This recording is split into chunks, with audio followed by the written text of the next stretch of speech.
Hey guys, తిరుపతిలో మీకు ఎంతమందికి హిడెన్ టెంపుల్ తెలుసు?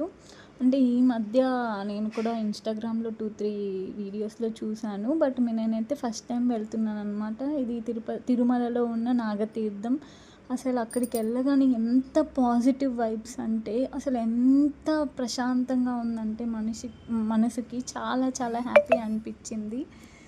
సో నేనైతే అక్కడికి వెళ్ళాను. వెళ్ళిన తర్వాత అక్కడ కోనేరులో అయితే ఇట్లాగా నెత్తి మీద నీళ్ళు వేసేసుకొని, అక్కడ కోనేరులో నీళ్ళు అయితే పారుతుంటాయి. సో నేనైతే అక్కడ చెంబుతో నీళ్ళు తీసుకొని, అక్కడ శివుడు కూడా ఉన్నారనమాట. శివుడికి అభిషేకం చేసేసాను.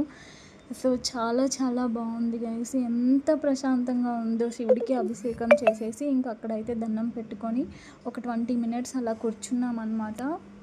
అక్కడ నాగదేవతలు ఉన్నారు, ఇంకా అమ్మవారు కూడా ఉన్నారు. అమ్మవారిని అయితే అసలు ముట్టద్దంట, అక్కడ క్లియర్గా రాశారు. ఫొటోస్ వీడియోస్ కూడా అలో లేదు అన్నారు. బట్ మేము వీడియో తీసిన తర్వాత నేను అదైతే చదివాను. ఓకే, సో నిజంగా చూసుంటే మాత్రం అసలు వీడియో తీసేదాన్ని కాదు. సో ఇలా అయితే మంచిగా అభిషేకం చేశాను అనమాట.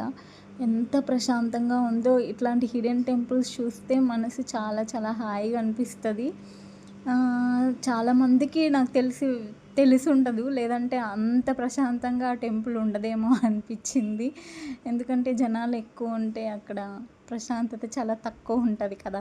అంటే నా పర్సనల్ ఫీలింగ్ అనమాట అది. బట్ చాలా చాలా బాగా అనిపించింది గైస్. మీరు ఈసారి తిరుపతి వెళ్తే మస్ట్గా నాగతీర్థంకి అయితే విజిట్ అవ్వండి. Okay, bye guys. Please subscribe my channel.